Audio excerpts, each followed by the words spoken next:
হওক আমাৰ শিল্পীসকলেই হওক আৰু ওলাই আহক যাতে আমাৰ অসমৰ কাৰণে ভাৰতবৰ্ষৰ কাৰণে গৌৰৱ কৰি আনি পাৰে তাৰে মই কামনা কৰিছোঁ প্ৰতিখন পঞ্চায়তলৈ যাব আমি লাভলত আমি অলপ শেহতীয়াকৈ লৈছোঁ অলপ ভালদৰে আমি কাৰ্যসূচীবিলাক কৰিবৰ কাৰণে ইতিমধ্যে মোহনবাৰী গাঁও পঞ্চায়ত আৰু আমাৰ ইকৰাতলী গাঁও পঞ্চায়ত ইতিমধ্যে খুব সুন্দৰভাৱে গোটেইকেইটাতে আমাৰ মাননীয় দুজনকৈ কালি কেবিনেট মন্ত্ৰী জয়ন্ত মল্ল বৰুৱা ডাঙৰীয়া পীযুষ হাজৰিকা ডাঙৰীয়া উপস্থিতিত কালি প্ৰায় 10,000 লোকৰ উপস্থিতিত কালি খুব সুন্দৰভাৱে সমাপন হৈছে আশা কৰোঁ ফুকনহাট গাঁও পঞ্চায়তৰ উলহ মালৰে এই বিকশিত সংকল্প যাত্ৰা সম্পন্ন হ'ব বুলি মই আশা কৰিছোঁ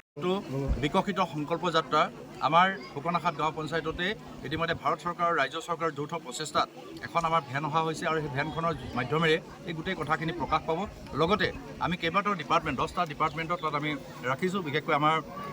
বহুতে প্ৰধানমন্ত্ৰী আৱাস গৃহৰ ঘৰ এতিয়ালৈকে পোৱা নাই বহুতে হয়তো অৰুণোদয় আঁচনিত অন্তৰ্ভুক্ত হোৱা নাই বহুতে হয়তো উজালা স্কিমত হয়তো তেওঁলোকে পোৱা নাই বা তেওঁলোকে ৰেচন কাৰ্ড নাই বা আয়ুষ্মান ভাৰতৰ কাৰ্ডখন নথকাৰ ৰেচন কাৰ্ডখন নথকাৰ কাৰণে আয়ুষ্মান ভাৰতৰ কাৰ্ডখন তেওঁলোকৰ হাতত নাই সেইকাৰণে আমাৰ চৰকাৰে প্ৰয়াস আৰু প্ৰচেষ্টা কৰিছে ৰাইজৰ পদূলিলৈকে নি পেলাই যাতে সেই সমস্যাবিলাক বুটলি আগন্তুক দিনত সেই সমস্যাখিনি সমাধান কৰিবৰ কাৰণে কেন্দ্ৰ চৰকাৰ ৰাজ্য চৰকাৰে ইতিমধ্যে প্ৰয়াস আৰু প্ৰচেষ্টা কৰিছে ইতিমধ্যে সমগ্ৰ অসমত সাংস্কৃতিক মহাসংগ্ৰাম আৰু খেল মহাৰণৰ যোগেদি আমাৰ গাঁৱত বসবাস কৰা কৃষকৰ পুত্ৰ কন্যাই হওক চাহ বাগিচা অঞ্চলত বসবাস কৰা আমাৰ চাহ শ্ৰমিকৰ পুত্ৰ কন্যাই হওক তেওঁলোকৰ যিবিলাক প্ৰতিভা সেই প্ৰতিভাবিলাক উলিয়াই আনিবৰ কাৰণে অসম চৰকাৰে এটা ডাঙৰ সিদ্ধান্ত লৈছে অসমৰ মাননীয় মুখ্যমন্ত্ৰী ডক্টৰ হিমন্ত বিশ্ব শৰ্মা ডাঙৰীয়া আৰু আমাৰ সাংস্কৃতিক বিভাগৰ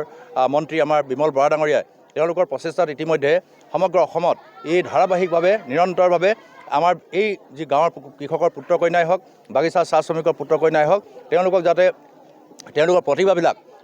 লৈ আহি আমি ৰাজ্যিক আৰু ৰাষ্ট্ৰীয় পৰ্যায়লৈকে নিব পাৰোঁ তাৰ কাৰণে ইতিমধ্যে প্ৰতিখন পঞ্চায়ততে খেল মহাৰণৰ যোগেদি আমাৰ